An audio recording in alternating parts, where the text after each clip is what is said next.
review, and we're out here in Colorado Springs at Wayfarer Van with the owner Ian getting our van done up. That's me! Our team's back there. And it's an awesome team. They got this done so quickly, and I'm going to give you a quick tour.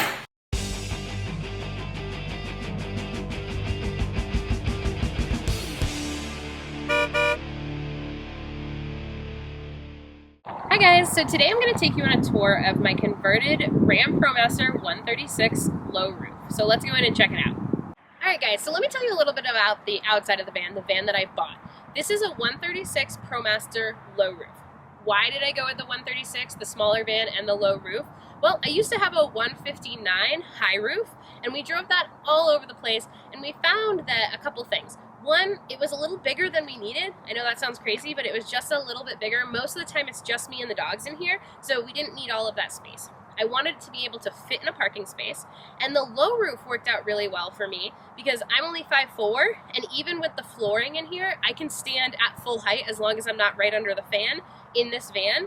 And the reason that I love that is because with the lower roof comes less of that sail behavior. So we found that with that high roof van, when you're going on those straightaways with lots of wind, the car or the van felt like a sail. Sometimes it would just get like moved all over the road. Didn't love that. So we got the lower roof version. So this is my everyday driver. So what that means is that I drive this around every day. It's my dog vehicle, it's my transportation, it transports puppies once a week, all in there, and it's also my camper van. So I can just take off on the weekend and go camping, or I can live in it for an extended period of time. It has everything I need, but nothing I don't. This is a very simplistic build, and the smaller compactness I actually really love, especially if you're driving it around every day in downtown Denver, that kind of thing. So let's talk a little bit about this build. The inside of this van was converted by Wayfarer. Wayfarer Vans does these plug-and-play kits for a couple of different types of ProMaster vans, and they're excellent, easy to install. They installed the components of this in less than 2 hours and gave us a rental vehicle to go drive around and have breakfast with, and it was awesome. They don't make one specifically for the low roof 136 ProMaster, but they do make one for the high roof. So what we did is we took all the components that we could from the high roof version and put them in this van. That means that we don't have the ceiling insulated by Wayfarer. But it's worked out fantastically. So this van has the flooring that's held up. I've now had this van for 6 months, and we've beaten the crap out of it, and it's still working great. I've pulled dog crates in and out. We've moved 2 times using this van, and it's no worse for the wear with this excellent flooring that they put in. We also have the bed from Wayfarer, the boot box, which is an excellent place to store things, as well as a seat, and the undermount table that we use for when I need to do work on the computer, or if we need to have a meal. We can sit on the fridge and on the boot box and have our own little dining area, all in this compact space. So I'm loving the quality of the Wayfarer product. Ian, the owner, was super easy to work with. We were really, really happy with this build. So let me tell you a little bit more about the components of this van. The whole electrical system is run off a Goal Zero Yeti 1000 lithium-ion battery. In my last van, I had the whole setup. I had the solar, I had the shower, I had all the things. I wanted to simplify because I was always afraid that everything was going to break on me. So with this Goal Zero Yeti, I can just pick it up and pull it out if I want to charge it, or I can go ahead and just charge it while I'm driving. And I drive so much that I've never had an issue where I've run out of battery with it. So no solar setup. I literally just do a plug from the Goal Zero to my cigarette lighter while I'm driving, and we're good to go. I'll link a video. I did a video on my whole electrical setup, so I'm not going to go into that too much, but you can watch that to see a little bit more about how it's set up. So the Goal Zero runs 2 components. It runs the fan and it runs the fridge. And it also charges my equipment as necessary, and it has plenty of power to do all of those things. So the fan is a Max Air fan, 7500.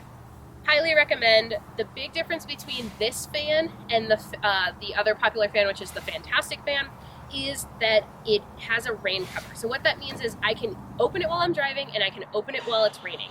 And that's really important in the summer when it's hot but also raining, to be able to get that exhaust.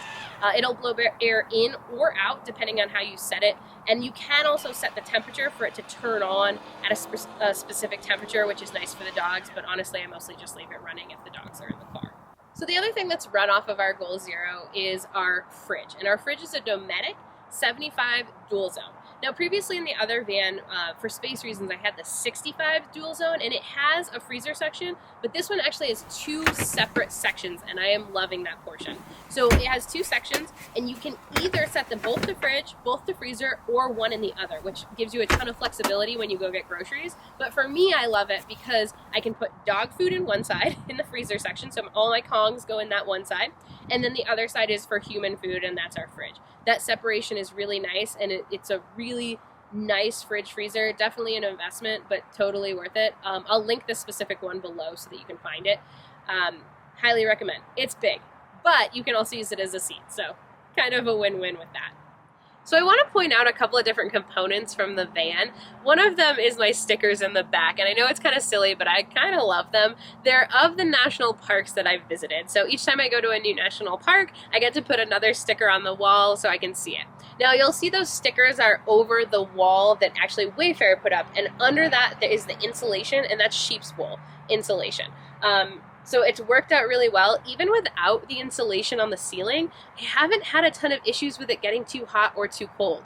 The dogs have been in it most of the summer without issue, obviously with windows open and the fan blowing. And I slept in Moab recently, and with my Rumple blanket and then a dog underneath that blanket with me, I had no issues. If you don't have a Rumple blanket, highly recommend those Rumple blankets. They work really well. If I'm really cold, I can put 2 of them on, but they're really nice alternative to a sleeping bag because I hate those mummy bags because I don't like feeling restricted when I'm sleeping. So these look nice, and they also work really, really well. Because this is also a dog vehicle, the crating system and how this was going to function for the dogs was really important to me as well. So you can see here that I have these Rough Tough kennels, or they've recently renamed themselves to Roughland kennels. These kennels are super nice, and what I love about them is the doors come totally off, or they open in either direction. So what that means is I can crate them and they can be safe while I'm driving. Then at night, if they want to sleep in the crate, that's fine. I just pull the door off and they can sleep in it as they wish, like their own bed, or they can come up on the bed with me. So I have the 2 different kennels. This orange one is the intermediate size, and the purple one is our large size. So I put my 50-pound kettle dog in the large, and I put my 30-pound coolie in the medium size. And they work great, especially if your dog is covered in dirt, if your dog is wet, any of those things. You can put them in the crate and they don't get your bed dirty, and that's really important. I've also strapped them in. So you can see that they're tethered in on this awesome system that Wayfarer has. It's basically a track system where you can insert places for tie downs. So that's what makes this whole van modular. Everything is on this track system, and then I can easily remove it. So this boot box I can remove as necessary if I need to put in, say, 8 kennels for little puppies. I can also shift the crate around and tether it in a new location. Everything here is modular, and it makes living in here easy and converting it for use really easy as well.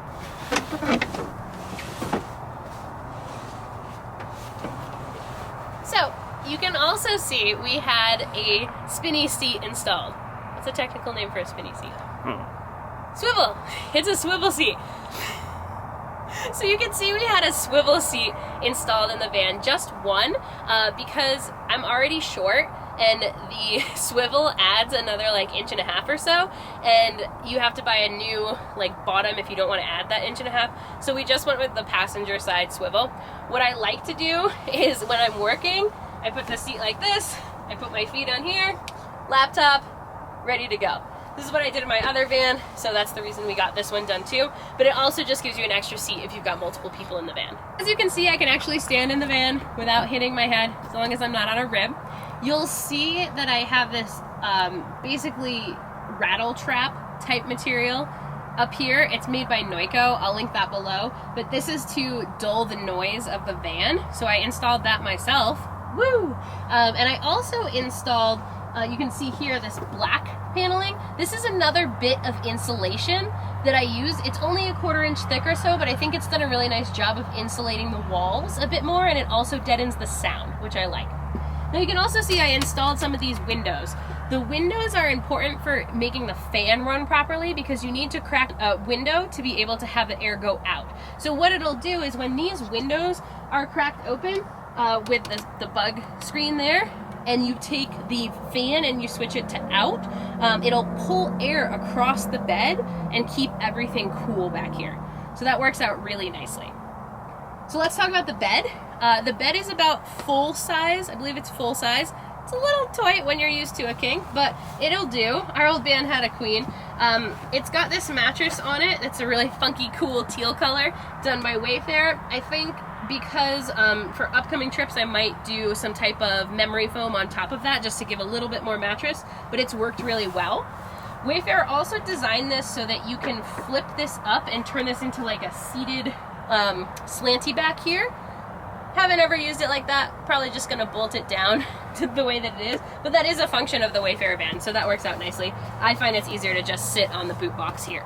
So here you can see my boot box, which has a really nice cushion on it. I love the bright colors. And this is what I store a ton of my stuff, my everyday stuff. So that's where I'm putting my camping gear, my dog stuff, any food that I get that I don't want the dogs to get into, I can put in here, and it's kind of my overall put all my junk in here kind of box. Works great.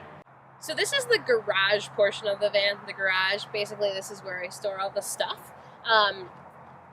I put all my dog training gear back here. You can also see that I have my trusty toilet back here. That came in handy at the recent Women on the Road meetup when there was a long trip to the bathroom. Highly recommend if you have to pee in the middle of the night. It's a hassock toilet. I'll link that one below too because I found it's been the best so far. I also have dog training stuff, make use of Tupperware bins, a chair, some climbs for dog training. It basically stores everything you need. Then I also have these window covers, and I have covers for all of the windows that are magnet. And I got these from Van Made Gear. They were an investment, but they work great. They block out the light and they roll up really nicely.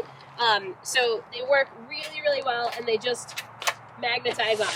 I looked at making them myself. I made the last ones that I put in my van, and it just made more sense to just pay someone who does it professionally to do it for me, and I'm very happy with them. The other thing I want to talk about is how I light this place up at night, because it gets dark early now, as you can see.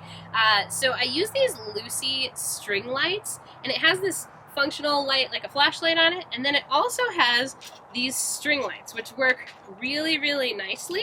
And what I do is I just weave them in and out of the trusses on the top of the van, and I can bring it anywhere. I can hang them outside, and they work so nice, and it's totally done by solar. Now you can plug them in with the USB that's on the end of it, but I just, with my Promaster, it has that weird clip that no one knows what to do with it in it, and I just hang it off of that clip in the front of the van. It charges while I drive, and then I have these awesome lights, and it has 3 different levels of light, and then you turn them off. So these work out really nicely for light anywhere. I've never needed anything more than this. So the final thing that I did to change the van is I put in a new screen. So I took out that whole 1980s radio, even though this van is from 2017, and I put in a new screen that has Bluetooth in it. It has CarPlay, it's got a backup camera, it's got the whole system, and it's working really nicely. So all I need to do is plug in my phone. I have my maps on there. I can talk safely in the car. I really like it. I'll link it below. It's by Kenwood. It worked out super nice and wasn't too expensive to put in. Highly recommend putting a backup camera in these because it is a little bit hard to see out the end of it. All right, so the sun's going down. I'm gonna wrap this up. Thank you so much for watching my van tour video. If you like this video, make sure you give it a thumbs up. If you have questions, comment below. Love to hear from you if you're doing your own build, or if you have questions on the stuff that we use in here. I'll make sure to link all the products below as well. Please subscribe to the channel if you like this content. We do new videos every Tuesday and Thursday. Tuesday we do dog travel, van life, interviews, all that kind of fun stuff. And on Thursdays we do dog training specific videos. So if you're into that and you love to travel with your dog, make sure you subscribe. Thank you so much for watching. You guys have a great day and happy travels. Thanks for watching, and stay tuned for our next video. Subscribe now and never miss an episode.